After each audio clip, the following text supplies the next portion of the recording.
Hey guys, this is Jeff Stanek with Figured Out Baseball. I've got a really good Figured Out Baseball podcast for you today. We're being joined by Matt Pierpont. Matt is a former player of mine and also currently a minor league pitcher. He is, as of just a week or so ago, is a free agent minor league pitcher, but has spent his whole career to this point pitching in the Rockies organization. I'll give you a background on Matt so you know a little bit more about who he is, where he's come from, things like that. He was drafted in 2013 in the 26th round by the Colorado Rockies out of Winthrop University, where he and I crossed paths. In his 7-year minor league career, he has appeared in 222 games, all in relief. He's thrown 331 career minor league innings.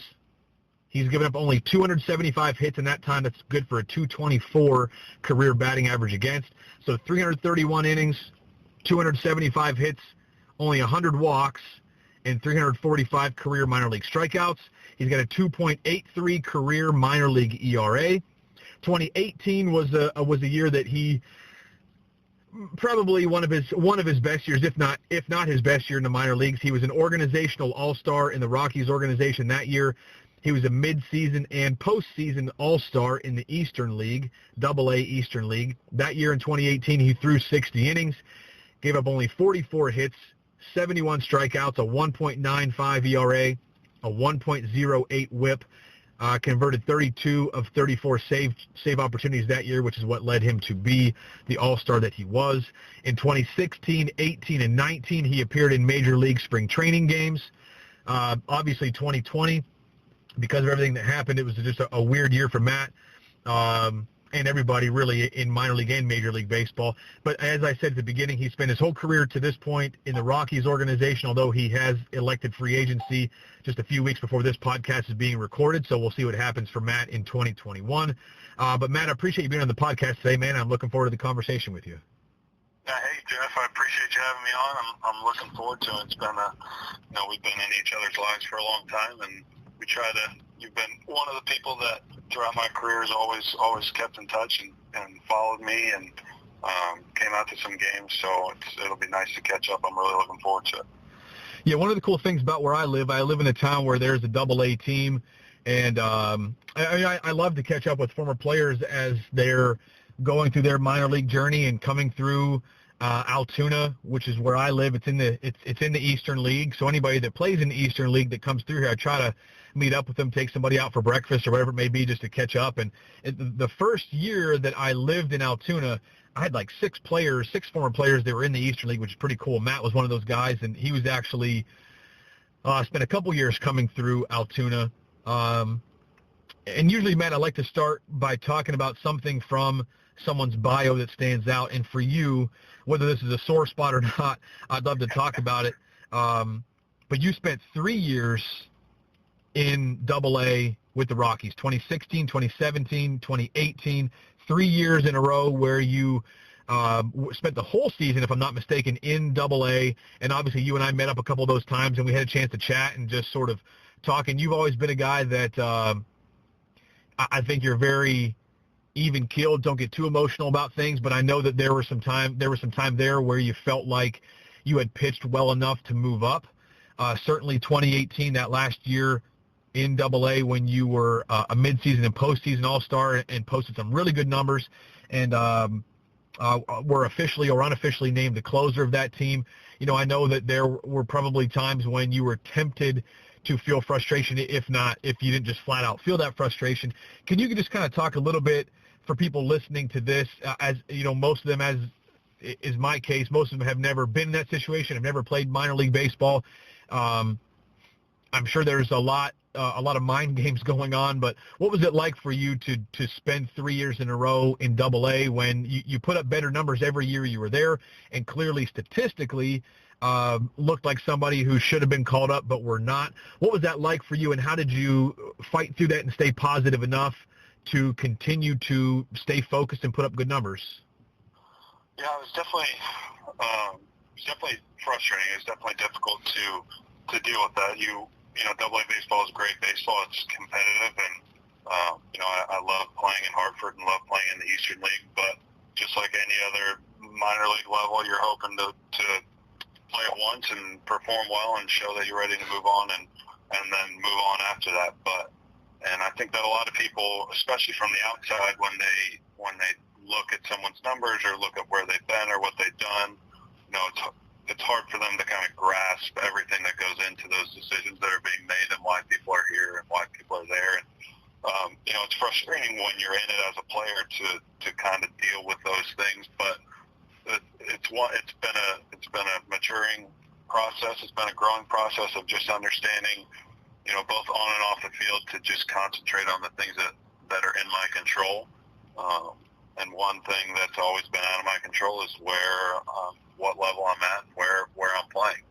And it doesn't, just because I understand that doesn't mean it's any easier. It's still difficult, but something that I pride myself on is every day that I go to work and I put on my uniform and it's time to go, that anything else that I'm thinking about, whether it's career-wise or personal-wise or whatever else, anytime that I step on the mound, that I'm giving 100%. My focus is on this one pitch at that point, and not where I'm at or where I think I should be. And I think that my ability to do that is what's kind of given me a little bit of success. But it was hard. I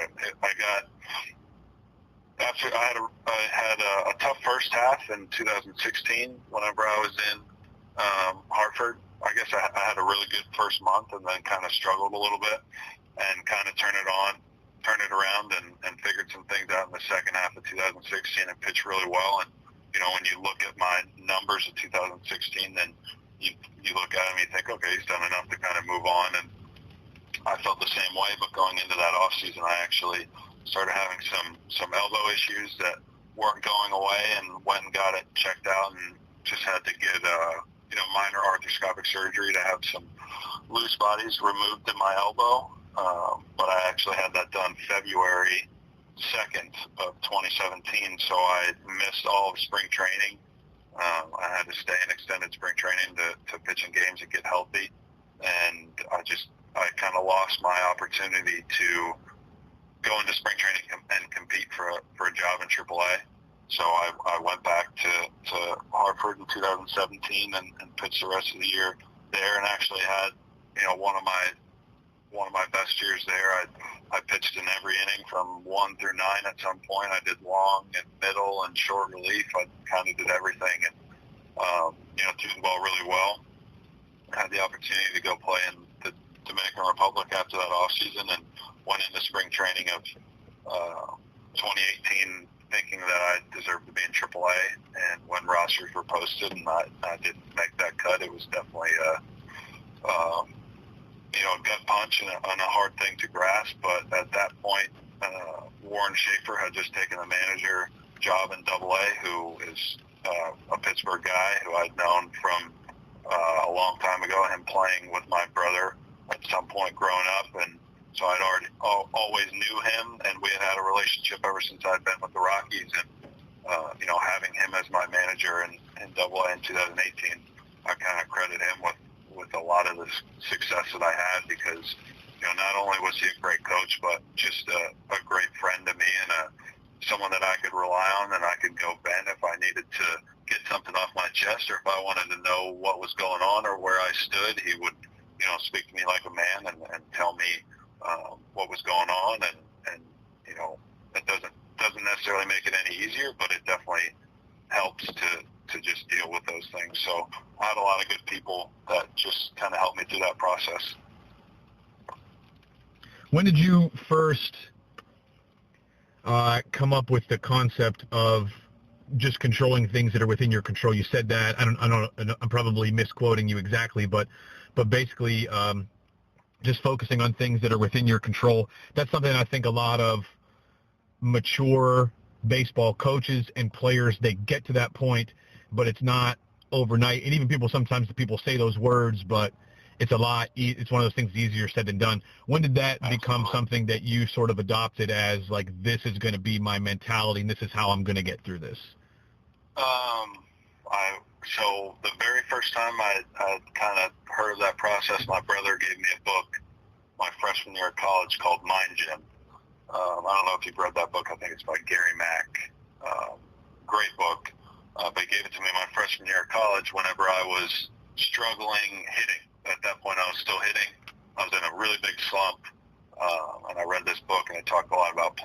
pitch at a time, and controlling what you can control.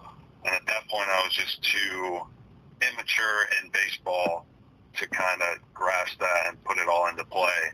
And honestly, it wasn't until 2015 I was in high A, and it was the first half of the year, and my numbers were terrible. I felt like I was throwing the ball well, but things just weren't kind of going my way. Instead of giving up one run, I was giving up 3 or 4 in an inning, and my ERA and everything just looked really bad, and I was putting a lot of pressure on myself. And I started throwing the ball well, and we went to Bakersfield, California for the last game of the first half, and my buddy threw the first 5 innings and scoreless. I came in the 6th, and I ended up giving up 5 runs without getting an out, and I didn't give up an extra base hit. I didn't even give up a hard hit ball. I was just kind of getting dinked around, and some bad things happened, and I allowed it to blow up and not make the adjustment.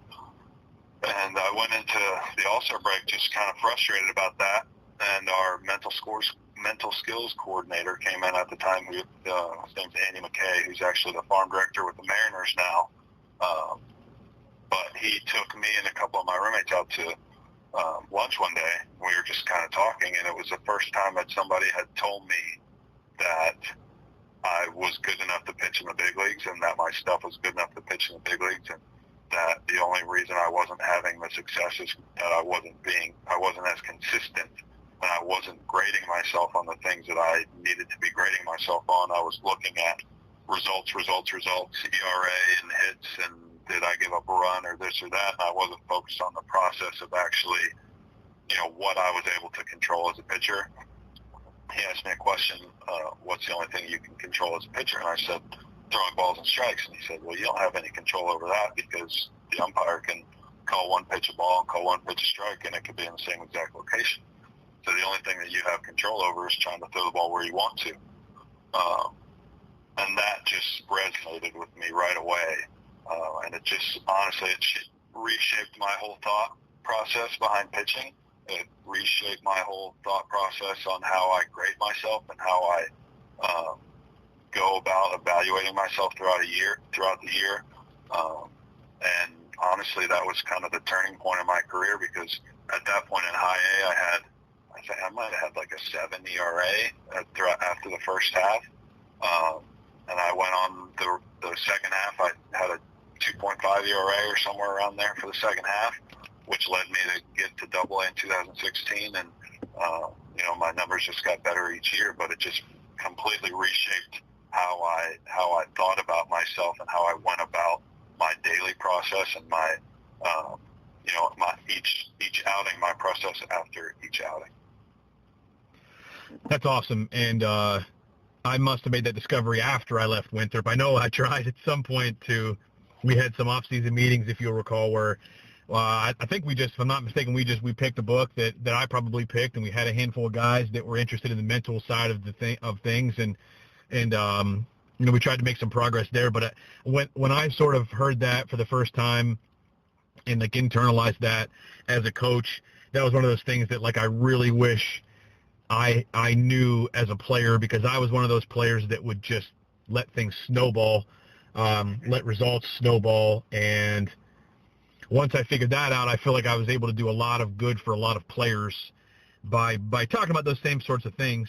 I think that those are, for anybody to have success at a high level, I think that you almost need to have that one pitch at a time and control what you can control type of mentality. But until you're mature enough to hear it and make the adjustment, you can hear those words 100 times and it might not stick with you.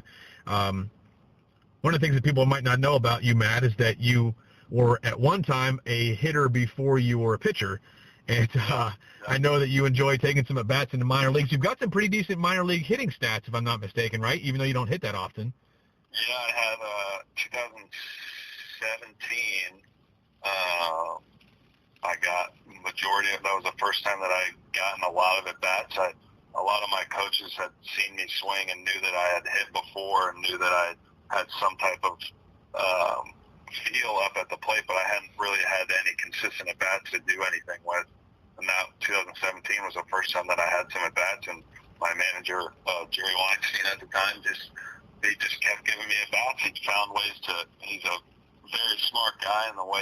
uses the lineup and manipulates that throughout the game. He just found ways to get me at bats throughout the year, and I had a great year hitting, which I think I might have all of my hits throughout my entire career in that one season. But overall, it still looks pretty good. I was impressed. I don't know what made me look at your hitting line one day, but I was just kind of curious. A couple years ago, I just kind of wanted to see how it's been going for you at the plate, and I was pretty impressed with what you've done there. Hopefully, if you make it to the big leagues, the National League still, hopefully they're not DH only, so you get a chance to swing it from time to time. I would love that. Yeah, it's a lot easier now. Before talking about the pressure and everything, but before, whenever I was a hitter first, I was supposed to get a hit, and then now, every time I go up there, if I'm supposed to bunt and stuff, there's pressure, and I need to get my job done, but, if I get to go up and just swing it, everyone's just kind of watching, looking forward to watching me hit to see if anything happens, because I'm not supposed to get a hit, so it takes all the pressure out of it and just makes it kind of fun for me, so I definitely enjoy it. I look forward to it every time I get the opportunity. Along those lines about the pressure, at one point, I continued to try to meet with teams in the future after I left Winthrop. I tried to meet not every team, but some of the teams that I coached after that. We met in the off season and talked about different things, and I would have individual meetings with players that I could just see were struggling and try to help them through the mental side of it, because that was something I cared about, and I read a lot of books about that, and just I wanted to really understand it. I wanted to be able to help guys, and I can remember specifically one conversation that I had with a player that I just talked about pressure, and I just asked him, where does pressure exist? And he gave me several answers, and eventually I was like, the only place that pressure exists is in your mind, because there's nothing in the real world around you that is putting any pressure on you. The only place that pressure exists is in your mind, and it's just funny to hear something like that experience of you hitting and how much more free you feel as a player when you don't have any expectation, when there's no expectation whatsoever, and you don't necessarily have expectation for yourself in a way, but it's just you're up there and just being totally free to just whatever happens, and it's amazing the mental transition if you can take that if you can have that mentality and have that approach and have that freedom, just what that does for you at the plate. Have you experienced that? And if so, you sort of said that, but have you taken that into other parts of your game as well, just as far as putting pressure on yourself or feeling pressure from around you that, again, even if somebody is, even if a manager comes up to you and basically says, hey, if you don't perform, you're going to get sent down. Yeah, he says that, but you still have to choose to put that pressure on yourself, right? You still have to make that decision that you're going to take that comment and let that dictate how you're going to feel when you're on the mound the next time. So has that side of hitting helped you in any other way to just to sort of get a better idea of what it means to compete without that pressure? I think that the hitting thing came because of how much I was learning from pitching. I always, just growing up, I loved hitting. That was what I always wanted to do. I went to college to hit, and I actually tried quitting it twice. But as soon as I stopped hitting, and even my first year, even if I would have stopped hitting after my sophomore year of college, after taking that 1 year off, I felt like if I would have went back and hit my senior year, I would have just been so much better just from what I was able to learn and watch people struggle with or succeed with whenever I was on the sideline.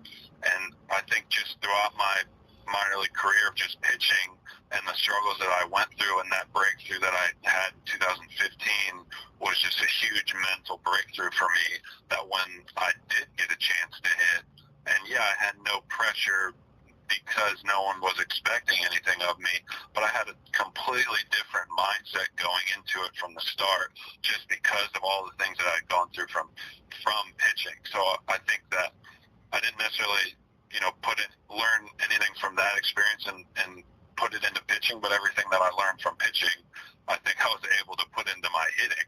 Whereas if I was able, not that I could hit at that level, and not even close, I can't do that. But I know that if I was able to, like if I had a full season of at-bats, I'm not saying that I'd have great results, but I know that my process and each time going up to the plate hitting, I would be in a much better mind state and mind frame that I could get 100% out of what I had, whatever talent that is. I would be able to get closer to 100% out of it where, looking back on my years of hitting at Winthrop, I felt like I was a talented hitter and I had a lot of, abilities, but my mindset and my everything, my confidence, everything that went into it every time I went up to the plate, I wasn't getting anywhere near 100% of my talent out because I was just hindering myself with the amount of pressure I was putting on and honestly just being young and immature and just not understanding everything that goes into the game. And again, this is cool that I can kind of give a little bit of background and insight. Matt, when you got to Winthrop, you're a pretty intense guy, which I know you still are on the mound. It doesn't, you don't sound like it in this podcast, but Matt's a very intense guy. He's a very intense competitor, which was always fun for me to coach. I loved coaching guys like that. But in your case, I think this is the case again with a lot of young people, that intensity led to like one bad at bat would turn into a bad game from time to time. And it's not that I don't think you're an immature player in a lot of respects, but I think in some cases you had so much pride in what you did that any failure was very personal and it would carry over to the rest of the game, or like would lead you to, go hit for several extra hours in the cage, which a lot of those like that, I think that a player needs a lot of those things to be able to succeed, but I also think that when they're not harnessed, it's not going to help. It's going to hinder. Do you remember at what point you went from being, I'm going to change the subject on you a little bit, you went from being a hitter primarily to being a pitcher, and kind of how you dealt with that? Talk about all these other things that you've sort of gotten over mentality-wise, or things you've had to deal with. Do you remember that, making that transition at Winthrop to where you were a hitter first to then being a pitcher first? Yeah, that was one of the hardest things I've ever had to do, because even so my freshman year, I played a lot. I think I played in like 50 games, and I think I started like 45 of them. So, and I pitched 25 innings, so I still pitched. But I was a third baseman or an infielder who, when they needed me, would get on the mound. I never practiced as a pitcher. I never put in that work. And going into my sophomore year, I did even less with the pitchers and more with the hitters. And I only played like 10 games, started 10 games, and would pinch hit a good bit, but I think I threw like 50 innings my sophomore year. And then I went from that, so I'd always done everything as a hitter, and then going into I went to summer ball, where I made my decision to just be a pitcher, and I came back for my junior year, and luckily the pitching coach I had, Clint Chrysler, was just an awesome guy, but an awesome coach who helped me out a ton.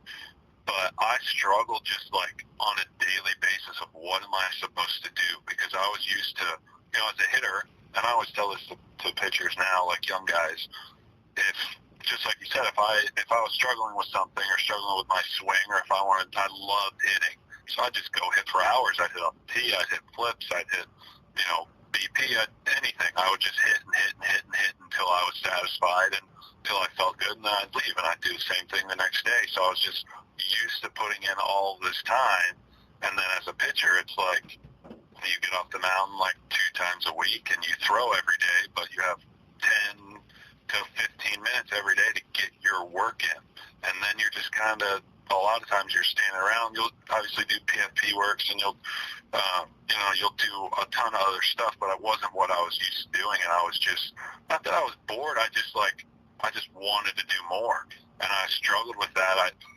During practices in the fall, I begged them to just let me hit fungos during batting practice, because I could not just stand out in the outfield and check fly balls. So I would just sit there and hit fungos to all the infielders throughout the entire batting practice, just so that I had something to do. And then my junior year, I started on Fridays, And then, so Fridays were no problem because I'd pitch and then I'd sit and watch the rest of the game. But I'd come in on Saturday and I'd get my lift in the morning and my running.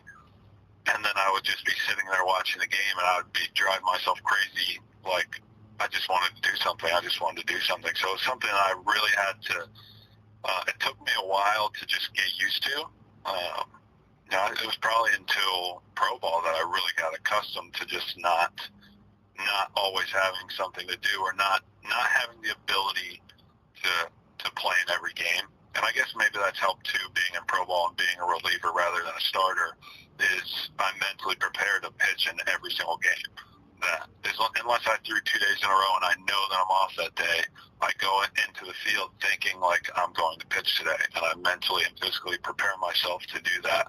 But it definitely took a long time to just deal with that transition of going from, okay, if I'm not in the starting lineup today, I'm going to get a pinch hit, so I'm ready to go, and I'm taking BP and taking ground balls and doing everything I need to do, to, okay, I threw yesterday and I'm not throwing for another 6 days, so I'm just kind of going to sit around and watch the game, I guess. So it was very difficult for me. Probably not unlike what a lot of young coaches go through. It's this is coincidentally a Winthrop story, but I remember at Winthrop at some point, Coach Mack talked to me. It's probably after my first year, before you. Now I'm trying to remember. I don't know if you were there for 1 or 2 years when I was there, but after my first year, were you there, Coach Hudex, last year? Yes, that was my freshman year. Okay, so we spent the 2 years I was there. You were there both years. After the first year, Coach Mack talked to me and basically told me that I needed to separate myself more from the players. And it's not like I was like friends with the players necessarily.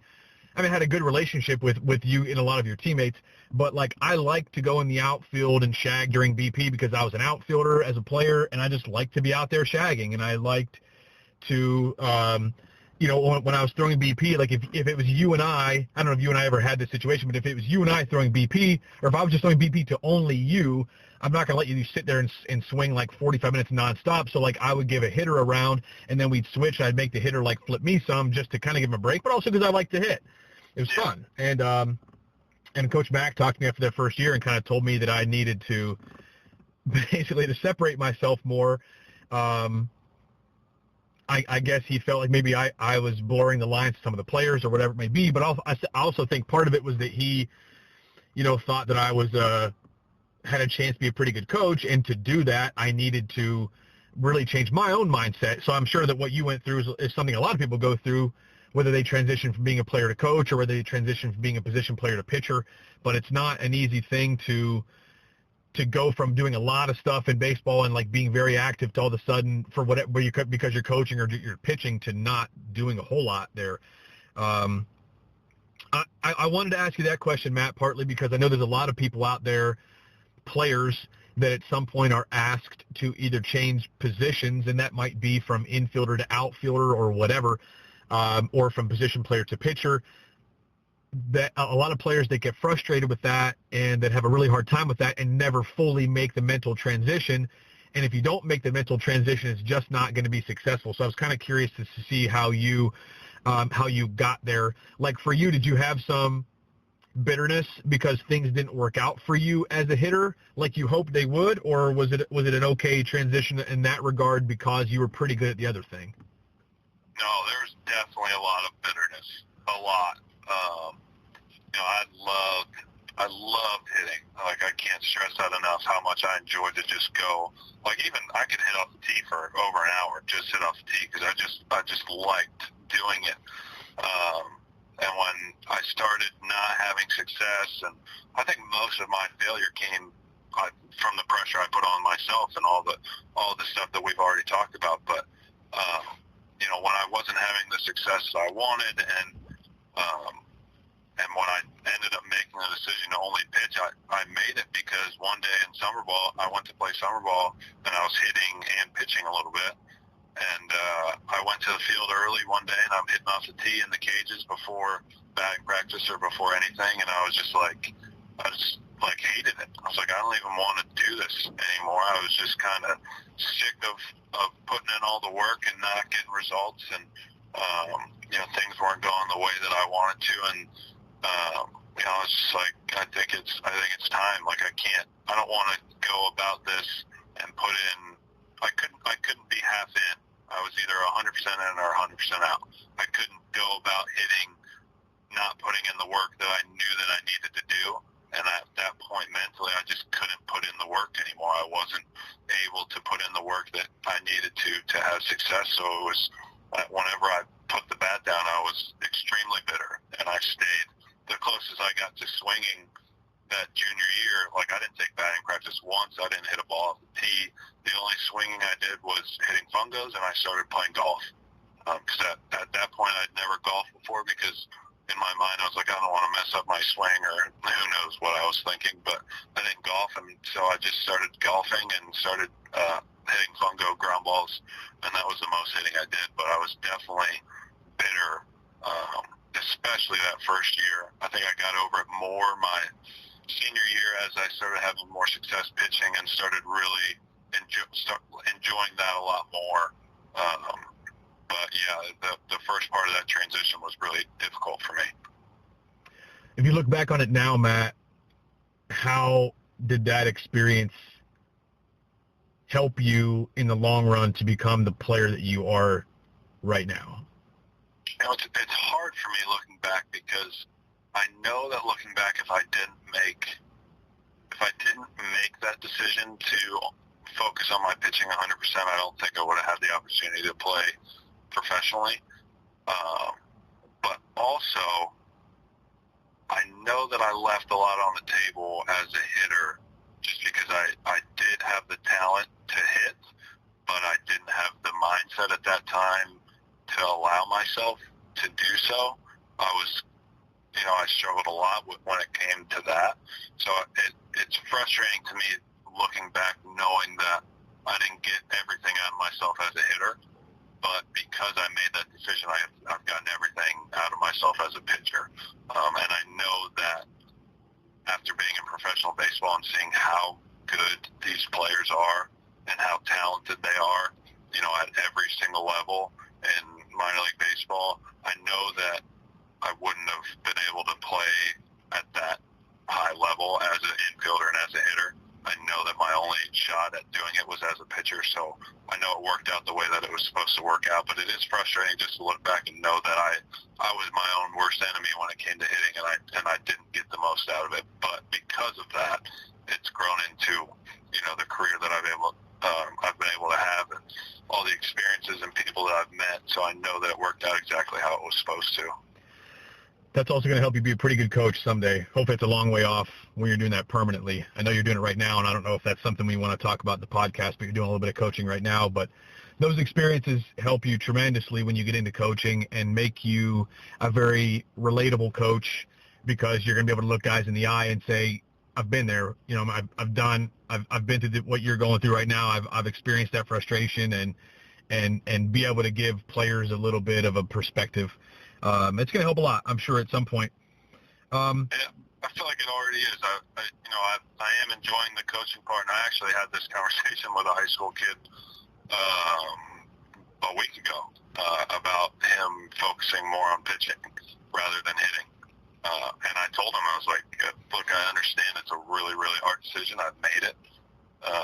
And I can't make the decision for you. I can tell you my experience, and I can tell you my opinion on your ceiling in terms of both of them, but you have to make that decision on your own. But it's definitely allowed all of my experiences, and everywhere that I've been, and every part of the success and the failures and the frustration is, it's made me be able to, I hope that it continues the more, when I'm completely done playing, but that I'm able to just give that knowledge and those experiences to other people rather than them having to go through them themselves.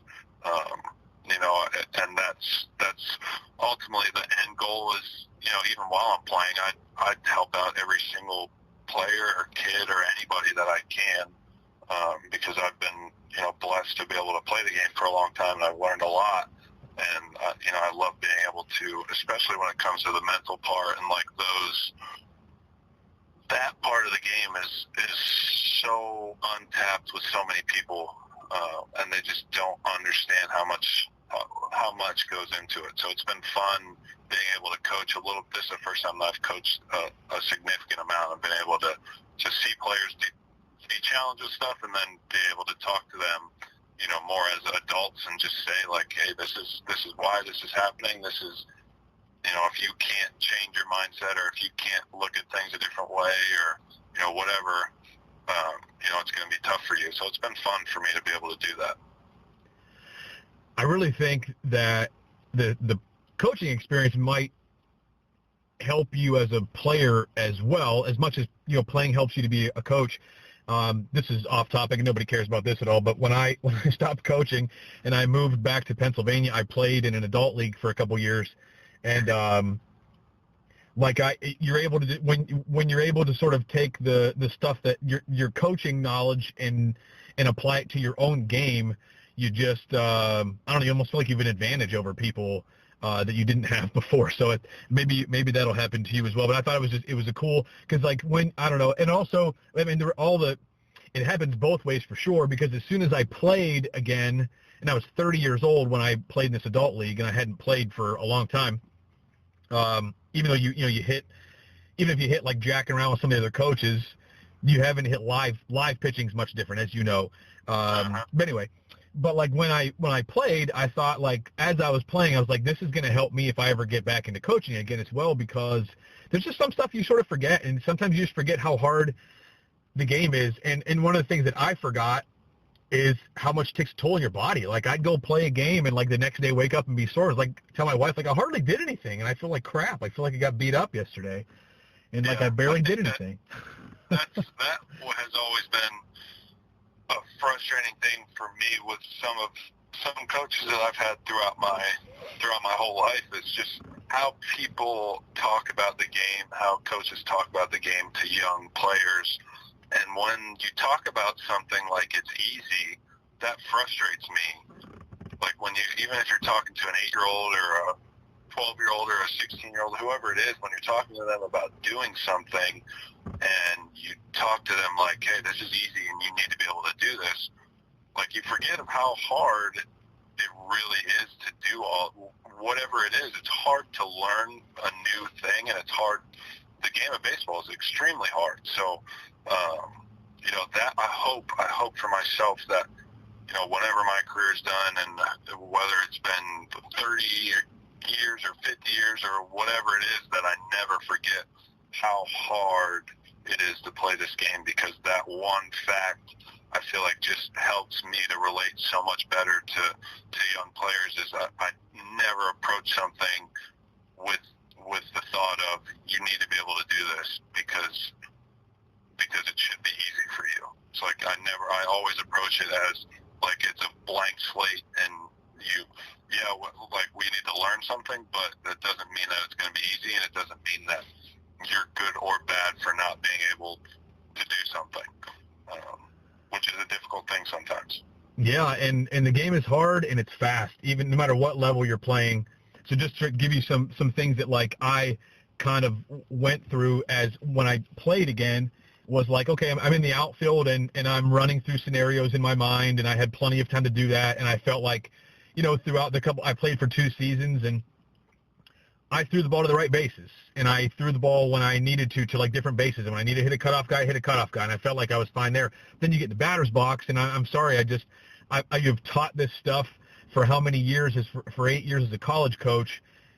Like having the right approach pitch to pitch is very difficult. It's really difficult. So there were times when I'd watch a fastball and be like, son of a bitch, like get back to like the yes, yes, yes mentality. And I would literally have to say that. I'd have to be in the batter's box saying yes, yes, yes, to not look at a pitch that I should have swung at. And that happens sometimes. There are other times when, I should have just been able to think a little bit more with the pitcher and things like that. Or like, there was, I know this is a stupid example, but there's one time in a playoff game when I was asked to bunt a guy over from second to third. It was an important run late in the game, and like I was able to handle the bat. So, but I decided I was going to try to do like a half push bunt to try to get myself on as well.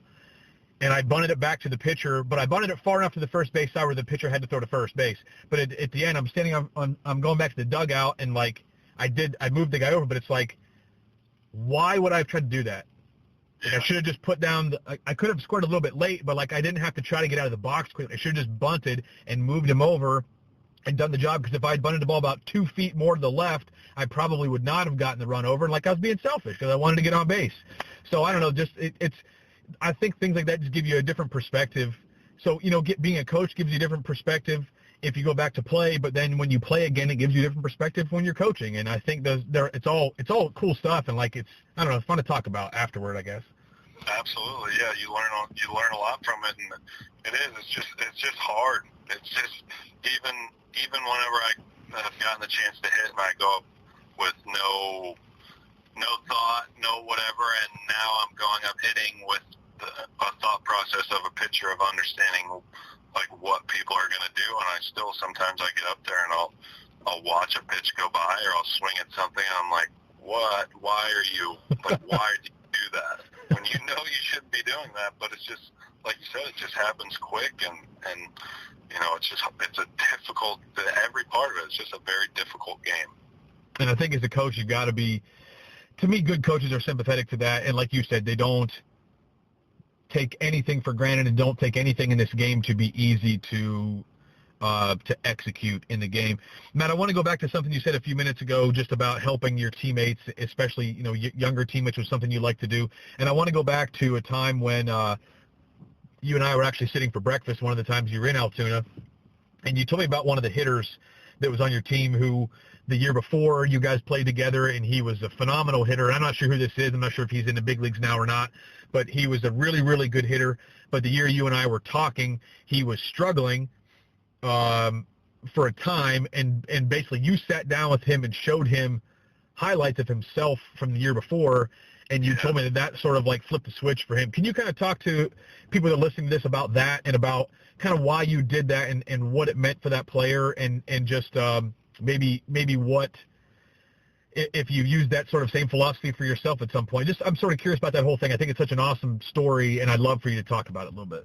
Yeah, so I actually remember that very vividly. It's Raymel Tapia. He is in the big leagues. He has been for a few years, up and down, but extremely talented player, just an incredible hitter, super fun to watch. And I played with him in 2014, 2015, throughout his entire career coming up. He has always hit over 300. Just a great player, super consistent player that plays with a ton of confidence, a ton of swag, always, 100% of the time. And we were playing in New Hampshire against the Blue Jays AA team, and he like never struck out. Like, he did not strike out a lot. His two-strike approach was incredible. He would foul pitches off. He was really, really fast. He's a really fast left-handed bat. He would find a way to just put a ball in play somewhere and beat it out, or just foul off of bad pitches until he got a good one. And he was just struggling a little bit. He was hitting under 300 it had to be the first time in his life. And you could see how frustrated he was. And everyone kind of talks about the jump from high A to double A being like the big jump, where if you can do it in double A, you can do it in the big leagues. And I think he was putting this pressure on himself to be who he always had been, and he was struggling a little bit. And we just played a game, and I think he was 0 for 4, and he struck out like 3 times. And at that point, he could speak English, but not the best English. And I saw him at his locker after the game, and he was obviously super frustrated. He's a very intense player, very competitive. And I said something to him. I asked him what was wrong. I was trying to set him up a little bit. And he got mad at me, like asked me why I would say that. He's like, what do you think is wrong? I just struck out 3 times, and I went over. I was like, who cares? It's one game. He's like, well, I was over yesterday, too, with a strikeout, and I was over the day before that. And I was just I went into it already knowing what I was trying to get at. So I was like, who cares? And he's like, what do you mean, who cares? This is like my career. This is my life. I was like, it's just a couple games. And he's like, yeah, but it keeps happening in my batting average, this and that. And I was like, we just got now. I think we're like eating and showering, whatever. And I was just like, hey, give me a second. I'll be back in like 5 minutes. And I was just like, I went to my locker and I Googled him. And I found his highlight video, which is just probably like 10 minutes of him just absolutely destroying balls, like into the gaps and running and just destroying balls. I was like, come here and just like watch this. And he's like kind of watching for a couple minutes. He's like, why am I watching? Like, what are you doing? And I was like, this is who, whenever I talk about you or whenever I think about you, this is who I see. I was like, what did you hit when you were in rookie ball? It was over 300. What did you hit when you were in low A? Over 300. What did you hit when you were in double A? Or you were in high A? Over 300. What would you hit when you were in the fall league? Over 300. What about spring training? Over 300. Like, he always hit. And I was like, this is who you are. You always hit. But right now, you're looking at it from such a closed point of view. You're questioning who you are. I was like, but this is who you are. This is who I know you are. This is who everybody knows that you are. You're just not that guy this past 3 days or whatever it was. I was like, you just have to remember, like, this is who you are. So watch this. I was like, watch this whole thing. And when you go home tonight, watch it over again. When you wake up tomorrow, watch it over again. And just believe truly in your heart that this is who you are, that you are a major league hitter. You hit at a very high level, and that even if you strike out 3 times in a game, when you come up for your 4th at bat, or you come up the next day, like, you're going to get a hit. Because he always walked up to the plate with that confidence and the swagger that he was going to get a hit no matter what. And he had lost it. And I kind of saw it kind of click in his head a little bit what I was trying to say, and I can't say if he went home and watched it. I can't say if that was what turned it around, or if he watched it the next morning. But he showed up the next day. He led off. He always led off for us. He smoked the line drive into left center. A hustle double, dove into second base, and I'm down the left field line in the bullpen. And he just gets up, like, fired up, and points down at me. So it was a cool thing for me. But I think he ended up going like 3 for 4 that day, and he ended up hitting over 300 that year. I think he played in the big leagues that year. But it happens to everyone where at some point you doubt your identity, or you doubt if you're good enough, or if you doubt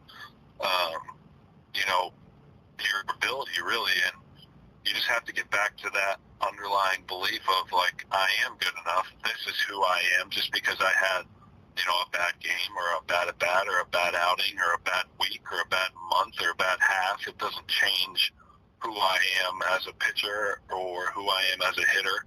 If I undoubtedly believe of who I am, I can go up to the plate every single time, or go out on the mound every single time with that belief and that thought process, then I'm going to have better results throughout the course of a season, because I'm not going to allow myself to go down in the dumps just because I'm in a 0 for 10 slump, or when I'm 10 for 10, I'm not going to be like, forget what makes me who I am. I'm going to stay that even keel player, whatever it is, and I'm going to get the most out of myself every single time. What an awesome story, and I'm sure that there are a million people who could listen to that story and relate, either that they've been through that themselves, or they've seen other players that have gone through that. And, like, that's something as a coach you never want to see, a player that begins to doubt himself. Because as soon as the player doubts himself, unless he gets it back, like, it's over until he gets it back. Yep. And what a change that can be. I can tell you a similar story about a player at Morehead State. I was not there his senior year, but in fact, this might have been after you and I talked, actually, so you might have given me this idea, so I don't have to credit you here. But basically, he was a senior, and he thought he had a chance to be a senior sign. He had really good numbers, freshman, sophomore, junior year, but wasn't necessarily looked at as a pro prospect. He could really run. He played a good center field, but not probably the extra base hits that you want or whatever. Not like an elite runner, but probably a 6'7", 6'6" runner maybe, but not like your 6'5", 6'4" type of guy that you see a lot in pro ball and center field. But anyway, he was having a really difficult start to his senior year. So after like the first 3 weekends or 4 weekends or whatever, he's hitting like $180. And I talked to him and kind of asked him what was going on, and he expressed his frustration. He and I had a good relationship, and I had kept in touch with him since I left Morehead. a couple years prior, and basically I told him, Matt, what you told. How do you pronounce his first name? Raymel. You could have picked a guy with an easier name to pronounce. Well, I told this player similar to what you said to Tapia. I just said, what does the back of your baseball card look like from the previous 3 seasons? And if you had a chance to play 10 more seasons of college baseball, what would the back of your baseball card look like? And just because you've had 40 at-bats right now where you're hitting like crap doesn't define you at all. Like, you're still the person that you were the previous 3 years with like a 330-something career batting average in college. Like, that's you. This isn't you. That's you. And when you need to believe that before this is going to turn around. We had a much longer conversation than that, but that was sort of the gist of it. And as soon as we had that conversation and I brought some other things to his attention, he turned it around and ended up having a great senior year. He did not get signed, but I think he played with a lot less pressure on himself and a lot less focus on day-to-day at-bat type of thing. And we talked about some other things as well that I think helped him out. But I think there are a million people out there that have a similar story to that or know someone who's got a similar story. And without that belief, the personal belief, when you start doubting, that's when you're going to have a really hard time coming back from that. So pretty good story there.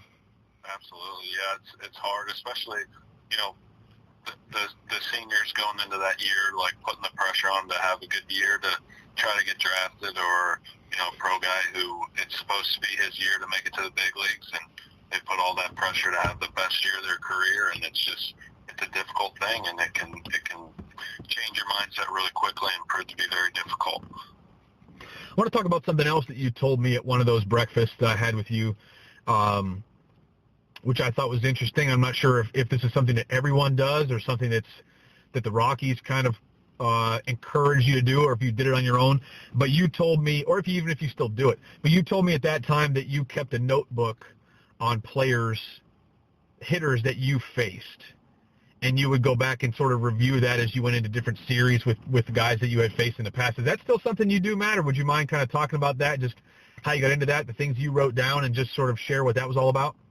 Yeah, so it didn't necessarily start as that, as keeping notes on hitters. It started in 2015 after that conversation with my mental skills. I'd go back after every outing, and I'd finish an outing, and if I had video, which now I do every time, I'd go back and I'd watch my video, and I would just grade myself on execution if I threw the pitch where I wanted to throw it. And I would grade myself on that. But obviously, as I was rewatching, I could see, because when you're pitching, you see the hitter and you're trying to read swings, but it's difficult when you're in it to kind of see exactly what they're trying to do. But when you look at it afterwards, you can kind of see more of what they're trying to do and get a better idea of that. And so as I would be keeping my notes on myself and grading myself, I started to just I'd put instead of it just being a blank, like hit bad, I'd put the hitter's name and like what he did against me, any notes that I saw, what he was trying to do, what he put good swings on, what he didn't put good swings on, whatever it was that stood out to me, and I'll just kind of keep that because, and it started off in 2016 in the Eastern League, and I happened to play in that league for 2 more years after that, so it paid off with some of the players that I would see more often than others. But we always would go over, at that time, the scouting reports weren't great, but we'd always go over scouting reports before the series anyways, but then I could go back and look at my notes on, okay, this is how I pitched this guy, and this is what happened, and what he struggled with, and how I think I can attack him, and I could kind of have a personal scouting report rather than just whatever the book said about them. And now scouting reports are, even this year compared to last year, are so much more in depth, and there's so much more information out there. It's almost too much sometimes. If I'm facing, as a reliever, it's different. As a starter, you need way more notes on hitters because you're going to see them 2-3 times in a game, maybe even 4, where you're going to have to pitch them differently from at bat to at bat. As a reliever, I don't have to do that as much because I'm probably going to face that guy 1 time in a game. I might face him a couple times in a series, But I'll face them a few times throughout the year. But it's just different. The approach is different from a reliever to a starter. But it's always good to have that background of, okay, the last time I faced them, I was trying to attack here.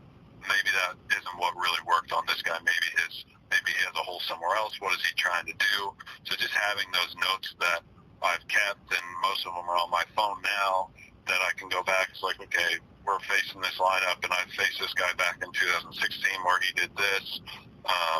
What is he doing now? I can kind of watch his swings throughout the game and see if his approach is different or whatever. But it just gives me more knowledge whenever I go out to face him, because I'm always going to attack with my strengths and what I believe my best pitches are and whatever locations those are. But if I can use my strengths to attack someone's weaknesses, then it makes my job a lot easier. I was going to ask about the scouting reports a little bit, so I'm glad you brought that up.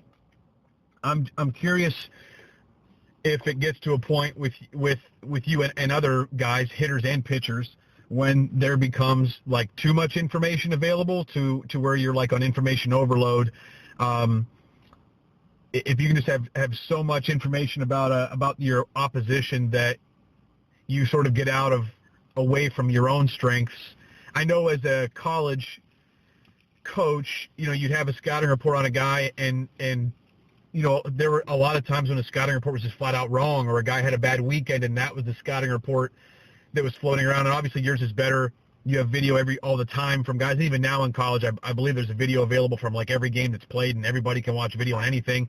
And I sometimes just wonder if that is too much, if almost sometimes you're better off just going out and playing the game and let the pitcher work on his strengths. Obviously, if a hitter has a certain strength and you have a second option, like you probably want to go with the second option. If, just say, for example, you're, as a right-handed hitter, your changeup is your best pitch, and you're facing a right-handed hitter who likes right-handed changeups, or a left-handed hitter who likes right-handed changeups, or whatever it is, you obviously might want to go with something different if that's his number one strength. But is there a time when you get too much information and sometimes you just kind of need to go back to, I'm just going to pitch to my strengths, and whatever happens. I'm going to throw my best stuff, try to put it in the best spot, and if he beats me, he beats me. If I beat him, I beat him. Do you think there's a time now where there's so much info that you need to, and your teammates feel the same way, that sometimes you just kind of need to ignore all the noise and just sort of do your thing? I think that 100%, I agree. I think that it definitely it depends on the player. There's some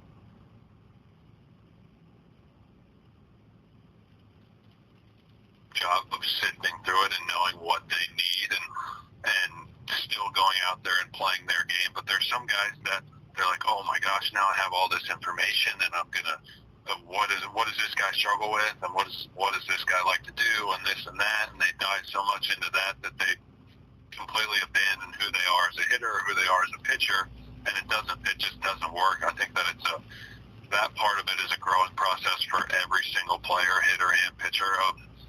They have to learn what is right for them, what amount of scouting report is right for them. But at the end of the day, from a pitcher's point of view, I'm 100% going to go with my strengths over attacking someone else's weaknesses 100 times out of 100.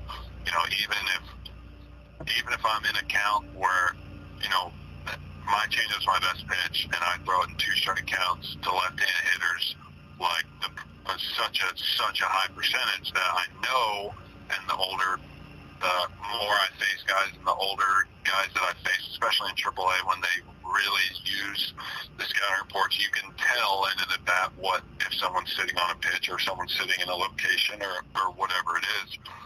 But I'm not going to shy. If I think it's the pitch, if I know that it's my best pitch, I'm not going to shy away from throwing it. One, because as a hitter, I remember even when we had the signs at second base and I knew a slider was coming, I saw that slider and I'm like, yep, I'm right, but I would still chase it because I'm like, oh, I'm right, let's swing, and I would still swing at it and chase it. So I think that if a hitter is guessing a certain pitch, if it's well located, they're more likely to chase that pitch because they get what they're waiting for. So I kind of like to use that to my advantage. So it's not necessarily going to change what I'm going to throw, but it might if I want to throw a 2-0 changeup and this guy knows that I throw a lot of 2-0 changeups and I think he's sitting on it, it's not going to mean I'm not. There's going to be times that I don't throw it, but that doesn't mean I'm always going to shy away from throwing it. I'm just going to make sure that my focus is on executing that pitch in a specific location, not just, okay, sometimes I know that I have this guy with a 2-0 changeup. I can just throw it middle and let that take care of itself. But on other guys, it's like, no, I need to treat this like a 1-2 changeup where I need to throw this at the bottom of the zone or below or just off or whatever it is. But I still have the belief to get the outcome that I want. Hitting is still hard whether they know what's coming or not. They still have to put a good swing on and hit it. It does make it a lot easier, but I feel like I'm able to use that to my advantage from time to time too. But it definitely just depends on the player, but everyone has to learn what is right for them, because I can look at our scouting report and see the last 10 games for somebody and they've swung at 100.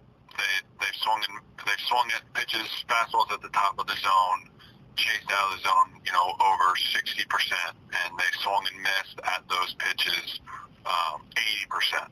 And it's like, okay, well, we should definitely attack this person with fastballs up. But if fastball up isn't it's not my number one pitch. It's not a pitch that I get a ton of great results on unless I use it appropriately. I can't just go out there and throw this guy high fastballs knowing that that's not my best pitch. Just because someone else had success with that doesn't mean that I'm going to have success with that. So it's a learning process, and it's a maturity thing of just knowing, like, you can take all the information you want, but you have to be you. What makes each person have success is what makes them unique, and you don't want to change yourself and take the things away that make you unique and allow you to have success just to play to some scouting report that says, well, this guy chases breaking balls 60% of the time in this location, so let's try throwing it. But if your breaking ball is not great that day and you can't locate it, then it's just a wasted pitch. You still have to be able to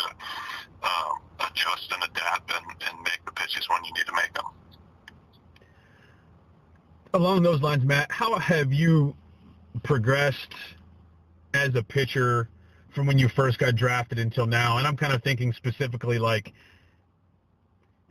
have your strengths and weaknesses changed? Have you added and subtracted pitches? Have you, changed grips and all of a sudden this one pitch really took off for you? I'm just kind of curious as to how your arsenal has changed and progressed from when you first got drafted until right now. Yeah, it definitely has changed, because when I first got drafted, I was 4-seam, 2-seam, curveball, changeup, and curveball was good, but changeup was always my best pitch. But my 2-seam and my changeup were my two best pitches, so they were always running to my arm side. And I typically had a ton of success against left-handed hitters because I could throw good 2-seams and get a lot of ground balls, and I get a lot of swings and misses on changeups. And I really was able to just use those two pitches through, from 2013, 2014, and some of 2015 to have success against left-handed, right-handed hitters, because guys coming from college to pro ball go from metal to wood, so even right-handed batters really didn't like a good 2-seam coming in on their hands. Like, it wasn't a pitch that was getting hit a lot, and it was difficult for lefties they didn't have great feel for the zone, and I could use that in my changeup and kind of keep them off balance and keep them guessing. So I was able to have a lot of success there. But I started to see that the more advanced left-handed hitters and even right-handed hitters would just they completely eliminate my glove side part of the plate, an inside pitch to a lefty or an outside pitch to a righty. And I remember specifically I gave up a home run, and I went back and watched it. It was on a fastball, a good 2-seam down and away, on the black at the knees. Couldn't have located it any better. And the left-handed batter he strode almost across the plate and just dipped his shoulder in and just lifted the ball and drove it to left field and hit it out.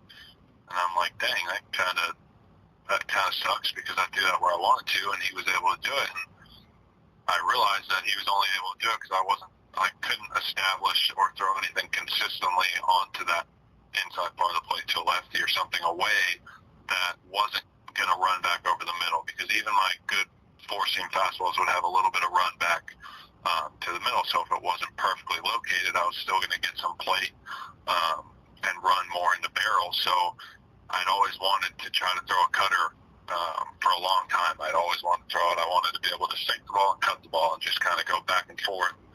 So I started messing with cutter grips with one of my buddies in the outfield and just kept messing with it and messing with it and messing with it until I threw it in a bullpen one day and my coach was like, "That's pretty good." So I just started throwing it like a tiny bit. If I'd throw it like 0-0, just to throw it and see what happened. And then I would only throw it down and away to righties. And then once I got comfortable with that, I started throwing it up and into lefties. And now that's like my cutter's like my number one used pitch. I use it more than my fastball. But it allows me to, go up and into lefties and then use my changeup to go down and away, and I can run a two-seam fastball down and away, but I can get to more quadrants of the strike zone, and I can attack hitters different ways because of that pitch. But it took me kind of failing a little bit with what I'd been doing for so long to say, like, okay, I need something. It's difficult for me to consistently get good fastballs over there, and my two-seam got better results than my four-seam, and it was hard for me to get a two-seam on that side of the plate consistently. So I needed something else, and once I kind of used that, started throwing that more and more, my career kind of took off a little bit, and my success went. I had a lot more success because I was able to do a lot of different things to hitters, and coming out of the bullpen being a cutter changeup guy is not, you don't really see too many of those. Very cool. Very cool stuff. Matt, one of the last things I want to ask you before I wrap this up is you've had a handful of managers in the minor leagues who have meant a lot to you and some good names, some guys that have done some things. Are there any managers in particular that have had a great deal of impact on you and your career that you'd like to talk about a little bit and just kind of tell how much, just to give people an idea of how much a manager in the minor leagues can impact you, because I think sometimes those guys get overlooked. Obviously, you don't hear their names a lot when guys get to the big leagues, but I think that there are a lot of managers who, throughout the minor leagues, are really very prominent in a certain guy making some adjustments, whether it's physical or mental or whatever. I think there are a lot of managers in the minor leagues that don't get enough credit when a guy gets to the big leagues of, this guy was very instrumental in why he got here in the first place. Is there anybody for you in your career that sort of had that impact for you from the time that you've spent together in the minor leagues, whether it's a manager or just a pitching coach or whomever it may be? Just in terms of, I've had so many that have helped me along the way and played such a large part in the success that I've been able to have. But when you're talking about managers and just somebody who's made an impact on me, not only as a player but as a person, I just have to go with Warren Shaffer, who I talked about a little bit before. I had him as my AA manager in 2018. He was the hitting coach on my very first short season team in 2013 after I got drafted. I knew him going in because he's from Pittsburgh, so we kind of already had that bond and that relationship whenever I got there. And his first year coaching he had just stopped playing. He had been a long-time player with the Rockies, so he had a different approach to his coaching just because he was younger in terms of a coach, and he related more to the players because he had just done it. So I loved him just as he was a hitting coach, but I was a pitcher, so I didn't get him a lot, but just loved being around him. And then I got him as a manager in 2018, and I didn't want, obviously that was my third year going back to AA, and I didn't want to go there. And I can remember specifically the day going into the locker room in spring training and seeing the rosters posted and seeing myself going back to AA, and I was so angry, and I had so much emotion going through my body. And I literally walked out of the locker room, and he was right there waiting for me. And he was like, "Hey, let's go talk." And he just let me vent and say what I needed to say. And then he was like, "Listen, I completely understand. I know how you feel. I understand it. I don't want this for you, and I always want what's best for you, but this is how it is." He said, "Listen, you're going to come to AA and you're going to be my guy. You're going to be my closer. You're going to be the leader in the bullpen, the leader in the locker room, and it's your role. And I'm going to give you the opportunity, and I just want you to kind of take it and run with it. And he was so upfront and honest with me and allowed me to. I think a lot of times as a player to a coach, you're afraid to express your feelings to how they're going to come across. But he just was like, hey, man, say whatever you need to say, and treated me like an adult and like a friend. And it just meant so much for me. And at that point, if he wasn't there, I don't know what my reaction would have been when I saw that roster. And I don't know what my performance would have been going into the season, not knowing that I had the manager of the team, knowing that he had my back 100%, that he would fight for me to move up. He would fight for me to keep my role. He would fight for me for anything. And when things were bad, I could go in and talk to him. When things were good, I could go in and talk to him. He played such a huge part in my journey, and he actually would have been the AAA manager for the Rockies in 2020, this past season. And he was part of the reason why I signed back with the Rockies last year, is because I knew that if I went to AAA, I would have somebody who would fight for me, who I could relate to, who I could talk to, who would help me in any way that he could. And knowing that I had that behind me made me going out and just performing made it so much easier, because I didn't have to worry about the other stuff. So, and I've expressed it to him before. I hope that I've never left that unsaid of how much I appreciate how much he's done for me and everything that he's put out there for me.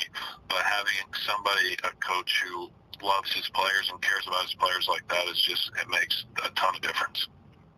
This is awesome. It's been really great, Matt. I don't want to take up any more of your time, but this has been an awesome conversation. And I will throw in before we wrap it up that you talk about Warren Shaffer being a Pittsburgh guy. And even though, I'm going to put this out there for everybody, even though Matt Pierpont's minor league bio says he's from, I think it says Winter Haven, Florida, if I'm not mistaken, Matt is a Pittsburgh guy. And I just want everybody to know that. It's really important for me. Being a Western Pennsylvania type of guy, Matt is from Pittsburgh no matter what his bio says. Absolutely. This has been awesome. This is Matt Pierpont, everybody. He's a minor league pitcher, been in the Rockies organization for 7 years, and we'll see where he ends up in 2021.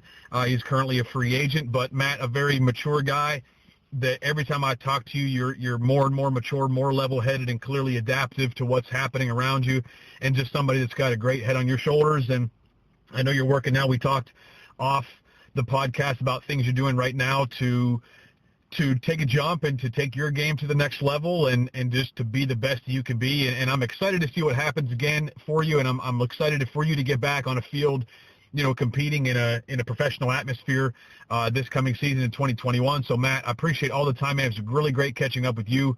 And I want to wish you and your family all the best going forward.